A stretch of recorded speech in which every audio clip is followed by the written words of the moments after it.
Nation one election की इस विचार गोष्ठी में, जिसमें पूरे प्रदेश से वो युवा शक्ति जो आने वाले समय में इस देश का नेतृत्व करने वाली है, वो इस सभागार में मौजूद है। हम सबके लिए बड़े सम्मान और खुशी की बात है कि ऐसा व्यक्तित्व जिनको सुनने के लिए आप आयोजित हैं, हमारे राष्ट्रीय नेता और राष्ट्रीय महामंत्री आदरणीय सुनील बंसल जी हमारे बीच में हैं।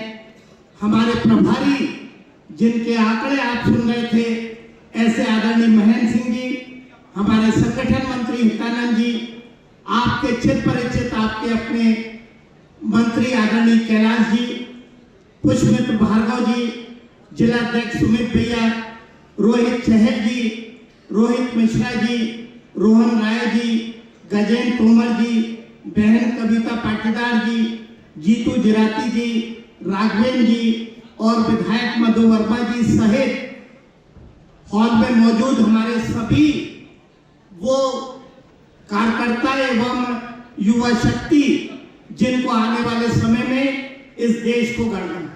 हमारे सभी वक्ताओं ने आपको बताया कि वन नेशन वन इलेक्शन जरूरी क्यों।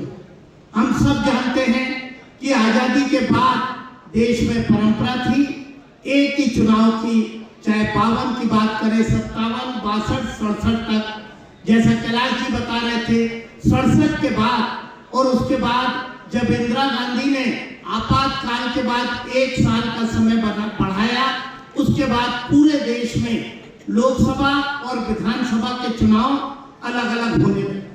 कई बार जब एक चुनाव की बात आती है तो विपक्ष बार बार ये कहता है कि सत्तारूढ़ पक्ष एक चुनाव इसलिए चाहता है कि जब लोकसभा का चुनाव होता है तो पूरे देश में मोदी की लहर होती है, ऐसा ना हो कि विधानसभा चुनाव में भी मतदाता उसी लहर से प्रभावित हो जाए। लेकिन भाइयों, मतदाता इतना समझदार होता है। एक उदाहरण आपको बताना चाहूंगा उड़ीसा चुनाव का। जब केंद्र में लोगों ने मोदी सरकार को वोट दिया, बीजेपी को दिया, लेकिन जब दूसरा मत देने की बात आई तो बीजेपी की जगह बीजेडी को वोट दिया, उन्होंने बीजू जनता दल को वोट दिया।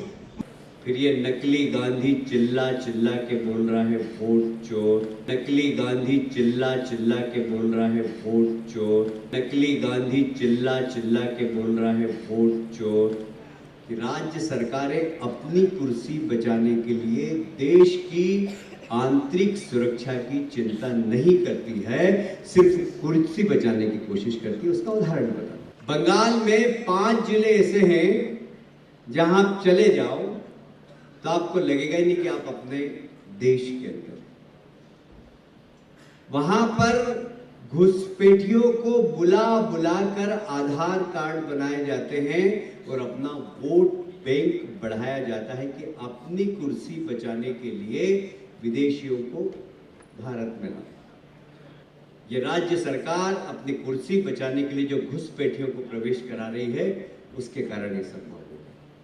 उनको देश की चिंता नहीं, उनको अपनी कुर्सी की चिंता रहती। आज बिहार में चुनाव आयोग घुसपैठियों की तलाश कर रहा है। सर के साथ सरासर कर रहा है विपक्ष, सरासर। क्या घुसपैठियों को वोट डालने का अधिकार मिलना चाहिए क्या?